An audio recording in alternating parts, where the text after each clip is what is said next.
வணக்கம். கடவுள் அருள் டிவி நேயர்களுக்கு அன்பு வணக்கங்கள்.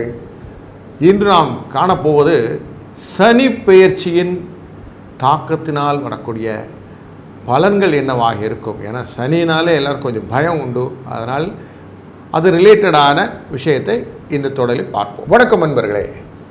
ஒரு சுவையான, அனைவரும் பயத்துடனும் எதிர்பார்ப்புடனும் எனக்கு என்ன ஆகும்னு ஒரு கேள்விக்கு ஆன்சர் கேட்குற ஒரு கிரகத்துடைய பெயர்ச்சி சனி பெயர்ச்சி. அந்த சனீஸ்வரனுடைய எஃபெக்ட், அவர் ஈஸ்வர பட்டம் வாங்கின கிரகம். அதனால் எதையுமே கரெக்டாக அளந்து கொடுப்பார். அப்படிங்கிறதுனால எல்லாருக்கும் கொஞ்சம் பயம் உண்டு. எப்போவுமே வாழ்க்கையில் ஒரு போலீசிங் அப்படிங்கும் போது பயத்தோடு இருப்போம் இல்லையா. யாரோ ஒருத்தர் நம்மளை கண்காணிக்கிறார் அப்படிங்கிற பயம் இருக்கும். அந்த மாதிரி பயத்தில் தான் சனீஸ்வர பயமும் நமக்கு. காலங்களிலே மகாபாரதத்தின் அடுத்தது ராமாயண யுத்தங்களில் வரும்போது ராமாயணத்திலே ஒரு காலகட்டம் வருகிறது.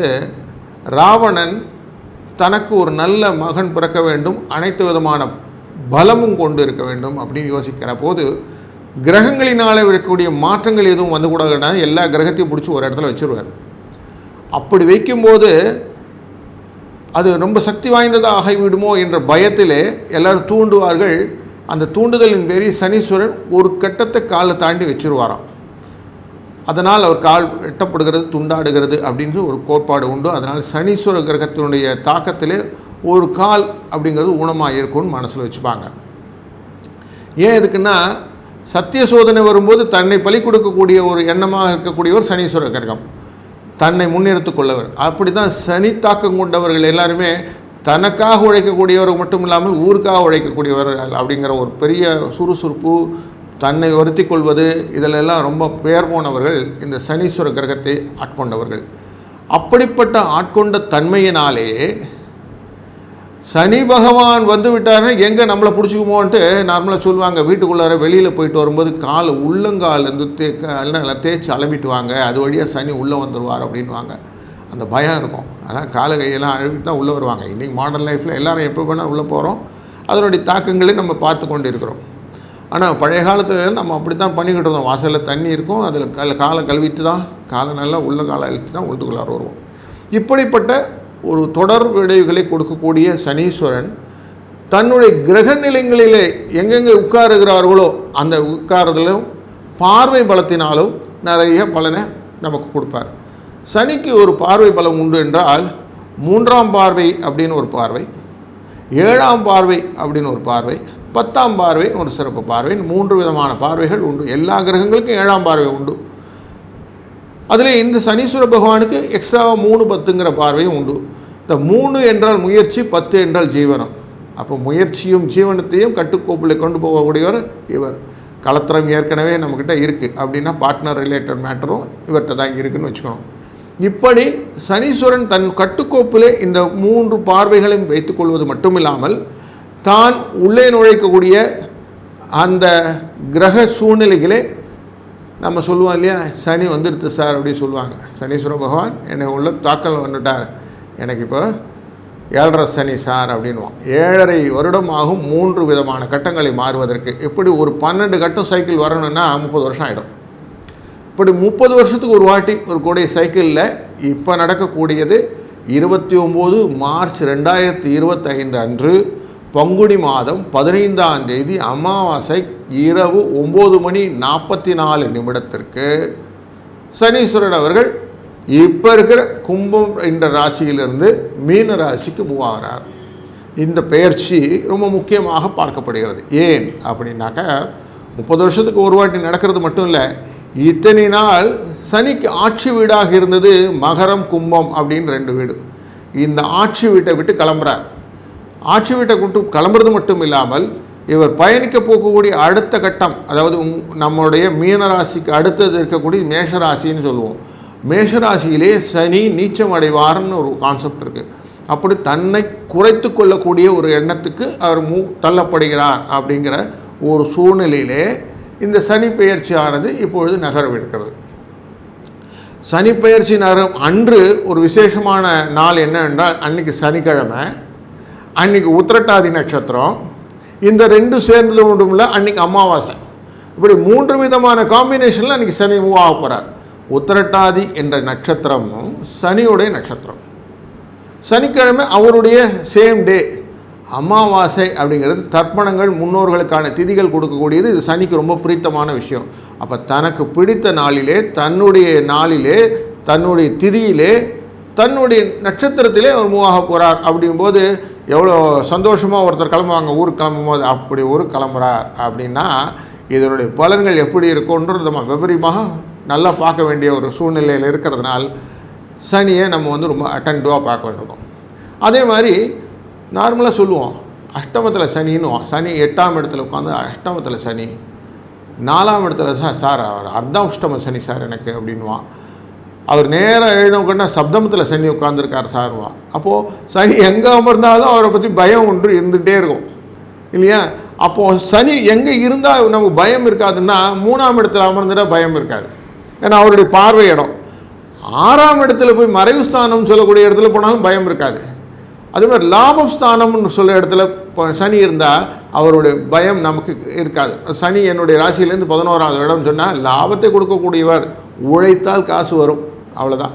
அப்போ சனியை பொறுத்த வரைக்கும் எப்படி மனசில் வச்சுக்கணுன்னா, எவ்வளோ தூரம் நேர்மையாக இருக்கிறோமோ, எவ்வளோ தூரம் நம்ம வேலையை ஒழுங்காக பண்ணுறோமோ, எவ்வளோ தூரம் அக்கௌண்டபிலிட்டின்னு ஒரு வார்த்தை உண்டு, நான் எல்லாத்துக்கும் பொறுப்பு அப்படின்னு சொல்கிறோமோ, இவங்களெல்லாம் ஒன்றுமே பண்ணாது அப்படிங்கிறது தான் இந்த சனியுடைய நுட்பமான விஷயம்.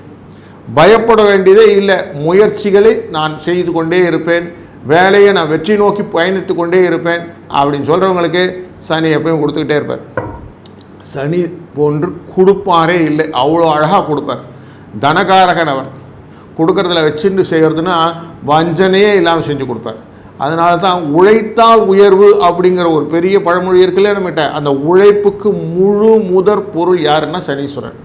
எவ்வளோ தூரம் ஹார்ட் ஒர்க் பண்ணுறீங்களோ, ஹார்ட் ஒர்க் பேஸ் அப்படின்னு சொல்லுவான். எவ்வளோ தூரம் உழைக்கிறோமோ அவ்வளவு தூரம் நமக்கு பொருள் வரவை கொடுக்கக்கூடிய அத்தனை பலத்தையும் கொண்டவர் சனி ஈஸ்வரன். அதனால தான் ஈஸ்வர பட்டம் வாங்கியிருக்கார் அவர். அந்த ஈஸ்வர பட்டம் வாங்கின சனி எப்படியாவது நமக்கு பணத்தை கொடுத்து வாழ்க்கையிலே ஒரு நல்ல முன்னேற்றத்தை கொடுக்க வேண்டும் என்றதுனாலே காகத்வாஜ விட்மகே கட்கஸ்தாய தீமிகி தன்னோமந்த பிரச்சோதயாத்துன்னு அந்த அவருடைய காயத்ரியை சொல்லி அவரை வழிபாடு செய்யணும். சனிக்கிழமை அன்னைக்கு செய்கிறது. அவர் காகத்வாஜ விட்மகேனோ அவருடைய வாகனம் காகம். அந்த காகத்துக்கு உணவளிக்கிறது. அவருக்கு ரொம்ப பிடித்தது பித்ருகாரியங்கள்னும் போது எள்ளு சாதங்கள் பண்ணி விநியோகம் பண்ணுறது. அவருக்கு கருப்பு அப்படின்னு பிடிக்கும், ஆனால் வஸ்திரமே கருப்பு. அதனால் கருப்பு கம்பளி, கருப்பு வஸ்திரங்கள் இதெல்லாம் தானம் பண்ணுறது, இதெல்லாம் நமக்கு கொடுக்கக்கூடிய பரிகார பலன்களாக இருக்கிறது. அதே மாதிரி இந்த காலகட்டங்களிலே ஒரு தடவேனும் காசிக்கு சென்று பித்ருக்களுக்கு காரியம் செய்யும்போது வரக்கூடிய சனி தாக்கங்கள், எதிர்மறை தாக்கங்கள் இருந்தால் அது குறைந்து நேர்மறையாக பெனிஃபிட்டாக சேரும்னு சாஸ்திரம் இருக்குது. அதனால் இதை அப்படியே பயன்பாடாக பண்ணும்போது சனியை பார்த்து பயப்பட வேண்டாம். அவர் நமக்கு உழைப்பவருக்கு இந்த உழைப்பாளி இல்லாத நாளே ஒன்றும் இல்லைன்னு சொல்லுவோம் இல்லையா, அந்த மாதிரி உழைக்கிறவனுக்கு அப்படியே காசு கொடுக்கக்கூடிய, கைக்கு கையாக நம்மளோட அமைதியாக நம்ம கூட இருக்கக்கூடிய ஒரு நல்ல ஒரு தெய்வம் யாருன்னா சனீஸ்வர தெய்வம். அதனால் தொடர்ந்து என்னென்ன ராசிக்கு என்னென்ன பலன் என்று தொடர்ந்து பார்ப்போம்.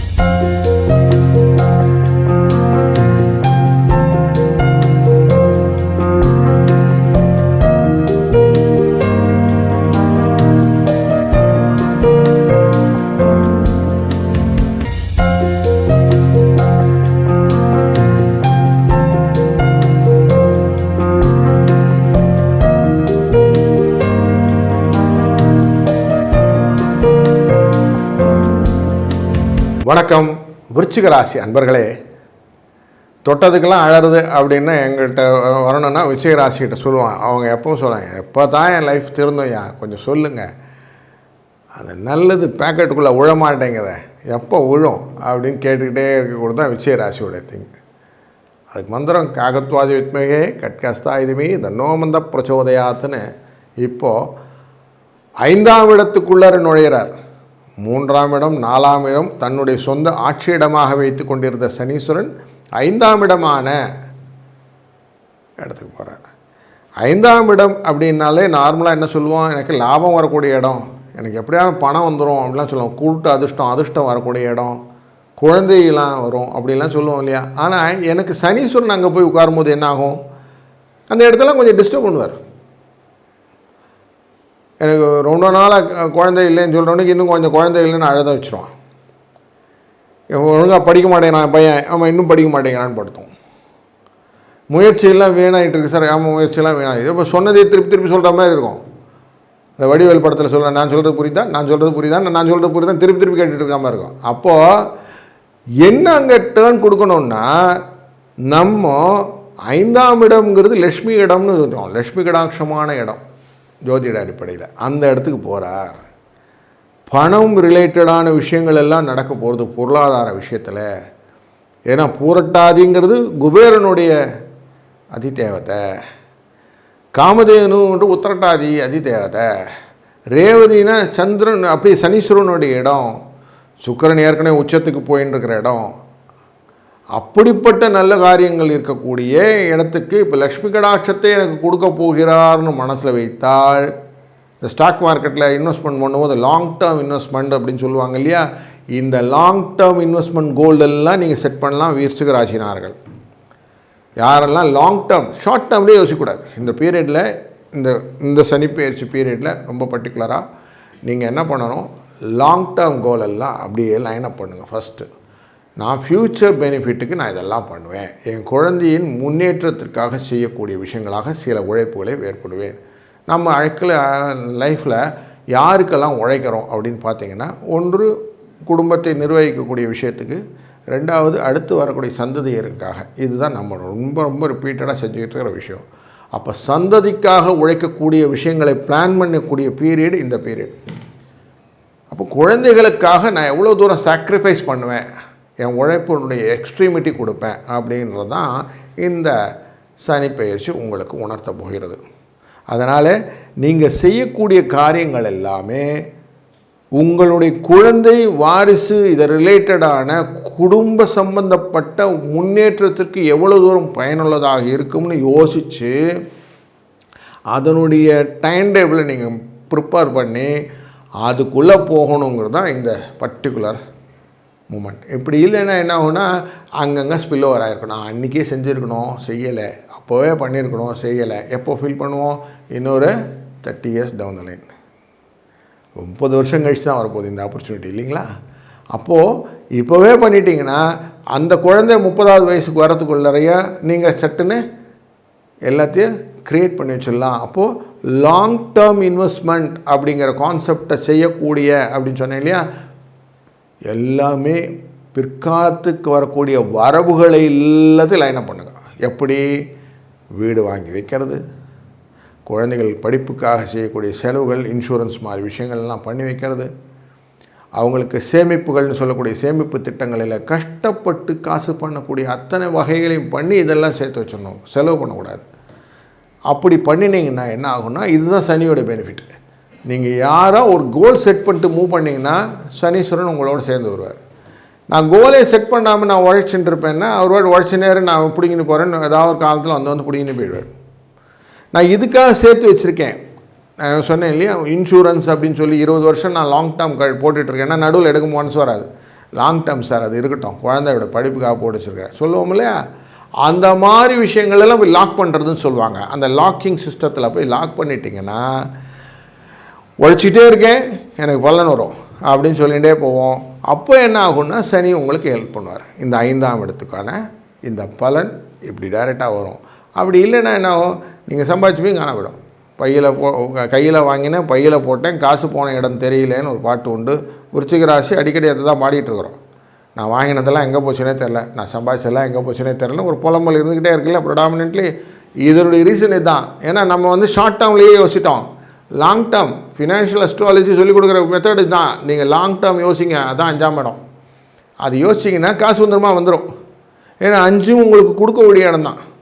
பஞ்சமாஸ்தானாபதின்ற சும்மா கிடையாது. 5ஆம் இடத்துல உட்காரக்கூடிய பொருட்கள், அந்த கிரகங்கள் எப்படியான உங்களை வந்து ஒரு இடத்துல உங்களை திறனாய்வு செய்து தற்சோதனை செய்து உங்களுக்கு கொடுக்க வேண்டியதை கொடுத்துட்டு போயிடும். நல்லதை கொடுக்க வேண்டும் என்றால் நான் வந்து அது மாதிரி கோல் செட் பண்ணிக்கணும். எனக்கு ஏதோ ஒன்று கொடுத்துன்னு கோலே செட் பண்ணாமல் இருந்தால் அது ஏதோ கொடுக்கும், நமக்கு சாட்டிஸ்ஃபேக்ஷன் இருக்காது. எல்லாம் கிராஸ் பண்ணி போச்சு, இதுவும் கிராஸ் பண்ணி போச்சு. It's all one of the day. Vivian Richard அப்படிங்கிறவர் கிரிக்கெட் முடிச்சுட்டு வெளில வந்தார், கேட்குறாங்க. அவர் சொல்கிறார், every dogs has a own day அப்படின்ட்டு போகிறார். எல்லா நாய்களுக்கும் ஒரு நாள் இருக்கும் அப்படின்ட்டு போகிறார். அந்த மாதிரி இதுவும் ஒரு நாள், இதுவும் கடந்து போகும்னு போயிடும். ஆனால் இப்போது நமக்கு தேடக்கூடிய விஷயங்களை நம்ம கரெக்டாக பிளான் பண்ணிட்டோன்னா கிடைச்சிட்டா ஒரு சின்ன விஷயங்கள் எல்லாம் நீங்கள் பரிகாரங்களாக செய்ய வேண்டும். உங்களுக்கு ஒரு நல்லது ஒரு பரிகாரம் அப்படின்னு பார்த்தீங்கன்னா 5ஆம் இடத்துக்கான பரிகாரம். அதுலேயும் குழந்தைகள் படிக்கலைன்னு நீங்கள் ஃபீல் பண்ணுறீங்க இல்லையா, அந்த தகப்பனார்களுக்கான பரிகாரம்னு பார்த்தீங்கன்னா இந்த காலகட்டம் சனீஸ்வரனுடைய இந்த பெயர்ச்சி உங்களுக்கு ஒரு பொன்னான காலத்தை குழந்தைகளுக்கு ஏற்படுத்தி கொடுக்க போகிறது. நீங்கள் மற்ற குழந்தைகளை ஊராம்புள்ளை ஊட்டி வளர்க்குறதுன்னு சொல்லுவாங்க இல்லையா, அந்த மாதிரி அடுத்த குழந்தையை கூப்பிட்டு அதுங்களுக்கு ஏதாவது எக்ஸாம் ஃபீஸ் கட்டுறது, புஸ்தகம் வாங்கி கொடுக்குறது, இப்படிப்பட்ட விஷயங்களை நீங்கள் செய்தீர்களானால் சனீஸ்வரன் எப்பவுமே யார் என்ன பண்ணுறாங்கன்னு அந்த அக்கௌண்டபிலிட்டியை எப்பயும் நோட் பண்ணிகிட்டே இருப்பார். நீங்கள் அவங்களுக்கு செஞ்சீங்க, உங்களுக்கான குழந்தைக்கு நான் செய்கிறேன்னு அவர் செய்ய ஆரம்பிச்சிடுவார். First one. அடுத்தது, யாரெல்லாம் நலிவுற்று இருக்கிறார்களோ, நம்ம சொல்லுவோம் இல்லையா நடைபாதையில் இருப்பவர்கள்னு சொல்லுவோம் இல்லையா, அவங்களுக்கு அடுத்த வேலைக்கு என்னன்னு தெரியாத, கிடைச்சா கஞ்சி தண்ணி கிடைக்காட்டி குழா தண்ணி அப்படின்வான். அந்த மாதிரி ஒரு சூழ்நிலை இருக்கிறவங்களுக்கு நம்ம முடிந்த அளவுக்கு ஆதரவு கொடுப்பது, அவர்களுக்கு அவர் பொருளாகவோ இல்லை உதவியாக செய்யும்போது இதுவும் 5ஆம் இடத்து பலனை கொடுக்கும். 3வது, முன்னோர்களுக்கான திதிகள் தர்ப்பணங்கள் இதெல்லாத்தையும் நீங்கள் போய் செய்கிறது. 4வது, கம்பல்சரியாக சிவன் கோயிலுக்கோ விஷ்ணு கோயிலுக்கோ ஆஞ்சநேயர் பார்ப்பது, இல்லை சிவன் சந்நிதியிலே போய் அபிஷேகத்தை பார்ப்பது, பிரதோஷ காலத்திலே பார்ப்பது, ஏகாதசியின் போது பார்ப்பது என்ற கண்டினியூஸாக இந்த விஷயங்களை செய்வது, இதுவும் நல்ல பலன். எனக்கு அங்கெல்லாம் போக முடியாது, கருப்பு திராட்சையை வாங்கிக்கங்க. அப்படியே காக்காய்க்கு தினமுமே 2 எடுத்து வைங்க. எந்த காக்கா சாப்பிடுது சார்? காக்கா சாப்பிடாம புறா சாப்பிடுது சார், கிளி சாப்பிடுது சார், பரவாயில்லையான்லாம் கேட்பாங்க. ஏதோ ஒரு பட்சி சாப்பிடுதில்ல, விட்டுடுங்க. காக்கா சாப்பிட்டா நல்லதுன்னு வைக்கிறோம், பரவாயில்ல, மற்ற சாப்பிட்டுட்டு போட்டோம். அப்படி வைத்து கொண்டே வந்தீர்களானால் இந்த பலன்கள் உங்களுக்கு மாறும். உங்களுடைய தாக்கங்கள், அந்த சேதங்கள் அப்படின்னு சொன்னேன் இல்லையா, அந்த சேதங்கள் குறையறதுக்கான வாய்ப்புகள் நிறைய இருக்கும். அதனால் இதையும் நீங்கள் பரிகாரங்களாக செய்ய டெஃபினட்டாக ஒரு நல்ல லாங் டேர்ம் கோல் அப்படின்னு நீங்கள் செட் பண்ண ஒரு கோல் உங்களுக்கு அச்சீவபிளாக அமைந்துவிடும் என்பதிலே ஐயமில்லை. வாழ்க வளத்துடன். கடவுள் அருள் டிவியை பார்த்தமைக்கு நன்றிகள். மேலும் இது போன்ற தகவல்களை தெரிந்து கொள்ள கடவுள் அருள் டிவியை சப்ஸ்கிரைப் செய்யுங்கள். மறக்காமல் பெல் ஐக்கானை கிளிக் செய்யுங்கள்.